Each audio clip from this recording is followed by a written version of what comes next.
Olá, graça e paz, sou Adriana Mendes. Venho aqui dar continuidade ao meu testemunho que está gravado lá no primeiro vídeo. Mas antes de mais nada, quero ler com vocês o Salmo 42, que diz assim: Como o servo brama pelas correntes das águas, assim suspira a minha alma por ti, ó Deus.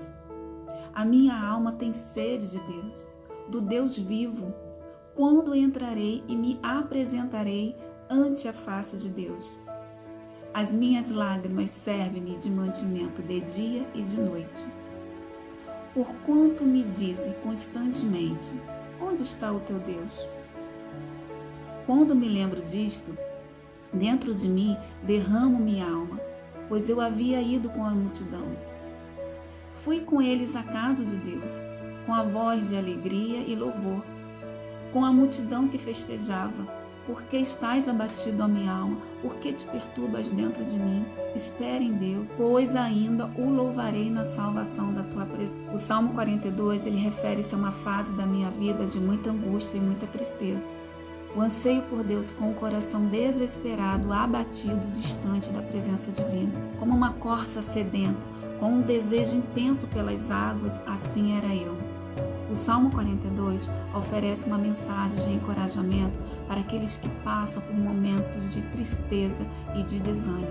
A busca por Deus e confiança em sua fidelidade podem trazer cura e restauração para a sua alma. Aos 21 anos, quando eu estava frequentando o Espiritismo, teve uma sessão que um espírito tomou a boca de uma membra que dizia assim: a cabeça dela é minha, sou eu que coloco as dores de cabeça nela. Porque ele revelou na boca daquela mulher o que ele fazia comigo na juventude.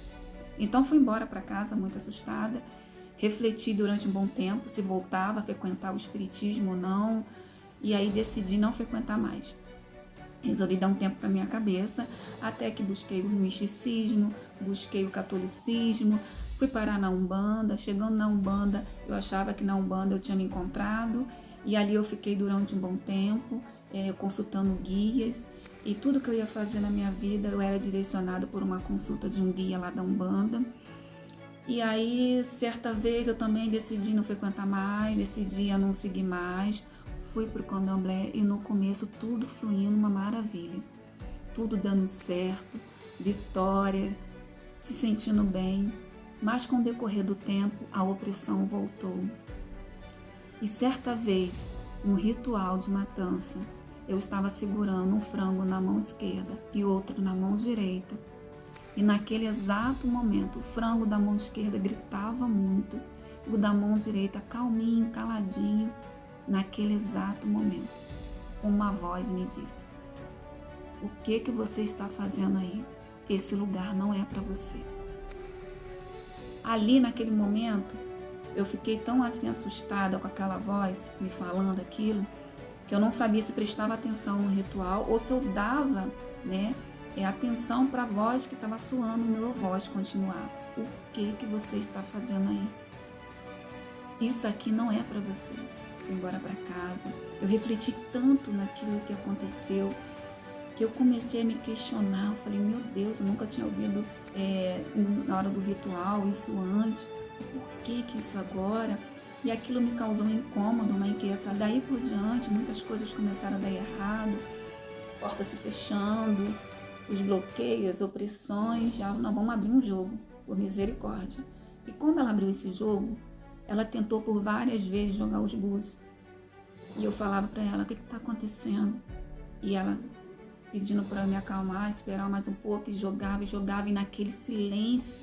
E eu ficava sem entender nada. Falei: meu Deus, porque ela está nesse silêncio, só joga e não fala nada.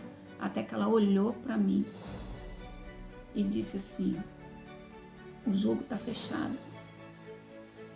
Aí eu falei: tem certeza que a senhora não tem nada para me dizer? O que está acontecendo? E ela, dizendo que o jogo estava fechado o tempo todo e que não tinha resposta para me dar no momento. Aí eu fiquei assim assustada também, que eu falei: nossa, mas como não tem resposta para me dar? Todas as vezes eu vim aqui, joguei, sempre teve uma resposta, por que agora não está tendo? Aí até que naquele dia ela falou assim para mim: vamos esperar mais um pouquinho, depois eu vou abrir um outro jogo para você para a semana. e vamos ver o que os orixás têm para te dizer. Um certo dia eu apareci no barracão pela manhã, bem cedo, e quando eu cheguei lá, eu estava muito angustiada, eu não tinha dormido direito.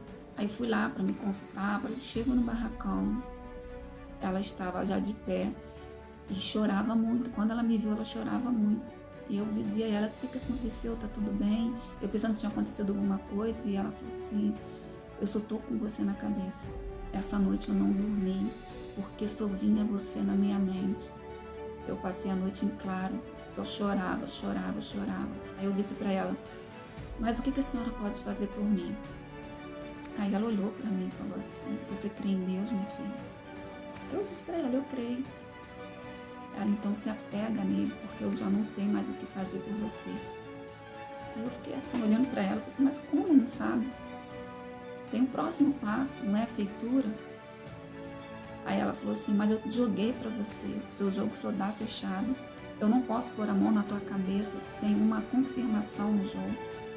Eu não posso fazer algo por você sem antes o jogo me confirmar e me dizer o que eu preciso fazer exatamente. Então o jogo só dá fechado. Eu vi assim uma frustração nela, eu vi um incômodo, refleti no que ela falou, se eu cria em Deus. Tomei aquilo para mim, fui na igreja. Chegando na igreja eu senti a paz. Ali eu senti a paz que eu não estava sentindo lá no barracão. Ali eu senti a presença divina. Ali eu senti o santo dos santos me cobrindo, me protegendo. Ali eu me senti acolhida. Ali eu me senti protegida. Eu não queria nem ir embora para casa. E chegando em casa, a paz que eu tinha sentido na igreja desmoronou. Tudo voltou novamente. A opressão, as vozes, a inquietação, tudo começou a aflorar cada vez mais. E eu cultivava uma cigana. Eu era idólatra de uma imagem de cigana dentro de casa. E naquele momento eu não tinha nem mais vontade de adorar. E a opressão vinha constantemente. E a minha vizinha de baixo, toda semana, ela fazia um culto da família, onde 5 irmãs unidas louvavam a Deus, adoravam a Deus. E o meu quarto era em cima da sala. Quando tinha os dias do culto na semana, eu me colocava prostrada de joelho. E era o único momento que eu conseguia sentir paz na minha casa. Era o único momento que eu conseguia sentir segura, sem medo.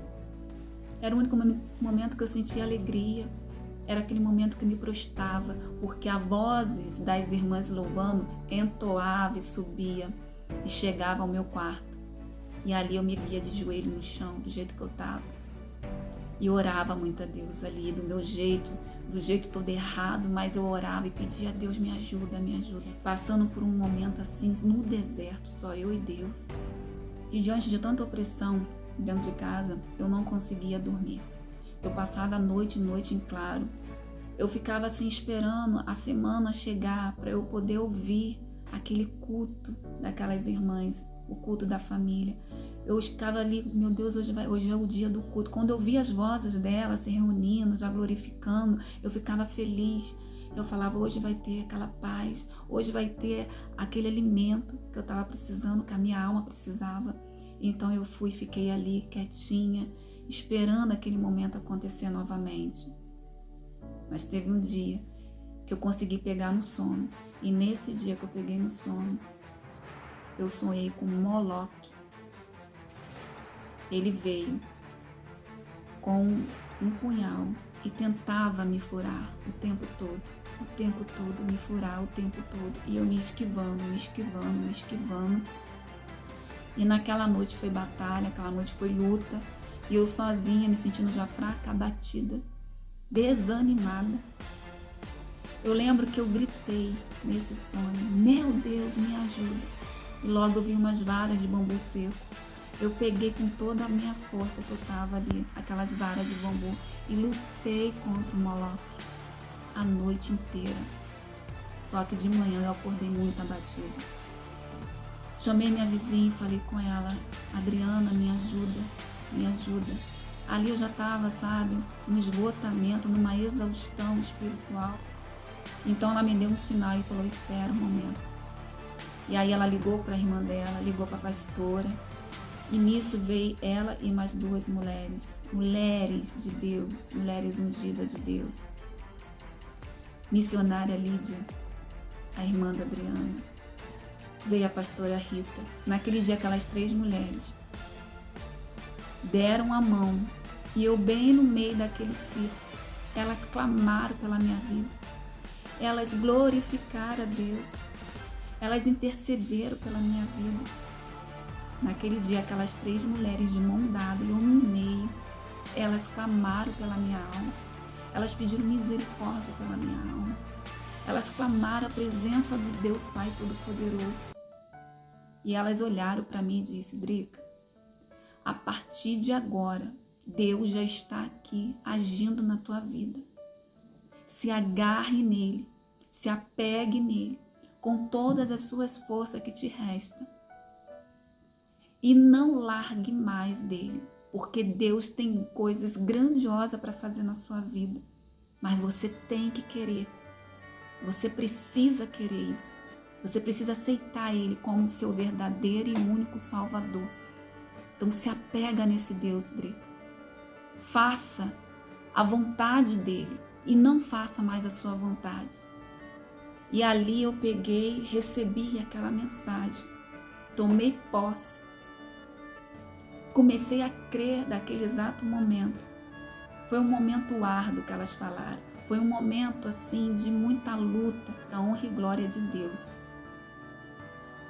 O sangue de Jesus me cobriu. E eu abracei esse Deus até o dia de hoje. Isso foi em 2011.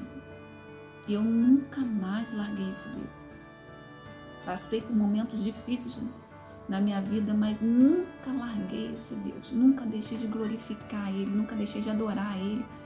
Nunca deixei de exaltar o nome desse Deus Pai Todo-Poderoso.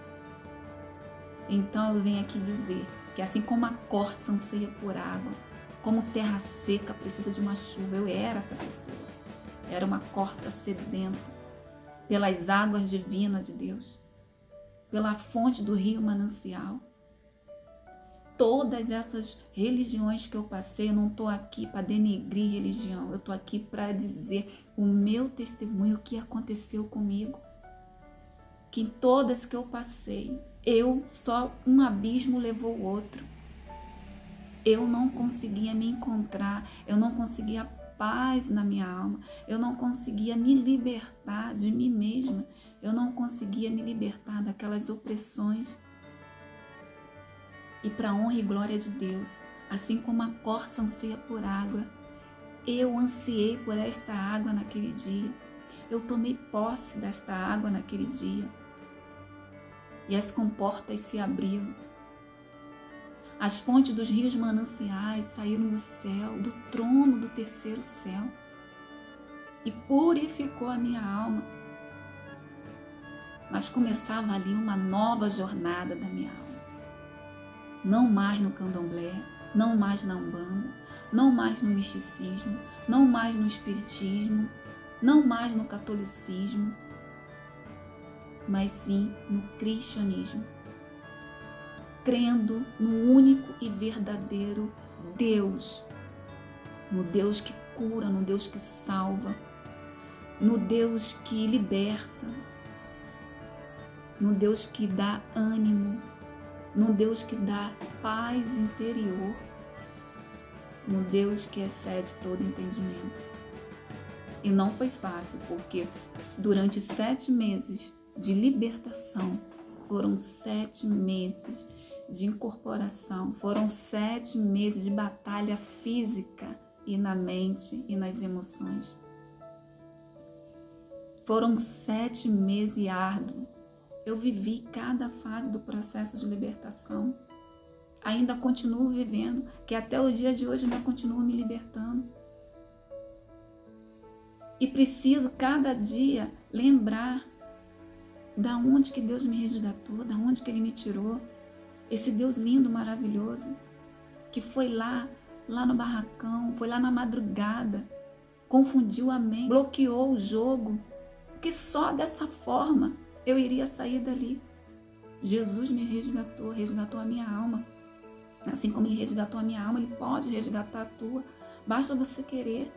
Basta você ter a sede de uma corça que anseia por água. Eu quis essa libertação, eu quis essa mudança, eu quis essa transformação de vida. Problemas ainda passo. Agora, no exato momento, estou passando por um problemão que só Deus. Mas estou aqui glorificando o nome do Senhor. Não podemos desistir de buscar esse Deus, não podemos desistir, porque Ele é o único verdadeiro Salvador da nossa alma. Precisamos crer nisso. Quantas religiões eu passei, acreditando que ali eu ia me encontrar. E um abismo levou o outro abismo. E quando eu vi, eu estava coberta. Eu estava no laço do passarinheiro. Eu não conseguia ter força para sair sozinha. Somente com o resgate de Jesus, somente naquele dia, no ritual da matança, aquela voz que ecoou na minha mente dizendo: o que você está fazendo aí? Isso aí não é para você. Somente Jesus, quando foi lá e bloqueou o jogo da Mãe de Santo. Somente Jesus, que foi lá e deu incômodo durante a madrugada toda. Somente Jesus, que usou a própria boca da Mãe de Santo para me dizer: você crê em Deus? Então se apegue nele, porque eu já não sei mais o que fazer por você. Somente Jesus faz isso. Hoje eu creio. Foi Jesus que foi lá, pagou um preço e me resgatou. Abismo levando outro abismo. Por isso esse Salmo 42 significa muito na minha vida, naquele momento que eu passei. O sonho com Moloque. O que aconteceu comigo quando eu saí de casa, que ele incorporou uma pessoa e disse que eu era dele. O meu nascimento. Sobre fortes influências. Então que eu venho aqui deixar nessa mensagem do meu testemunho. Você que está ouvindo, você que passa por algo parecido, ou que quer se libertar, quer uma salvação para sua alma, não quer se perder, busque a Deus enquanto há tempo, busque Jesus enquanto há tempo, busque o Espírito Santo de Deus, o mesmo Espírito que esteve na construção do universo, o Verbo. A palavra se fez viva, eficaz, concreta. Assim Ele faz na sua vida, assim Ele faz na minha vida.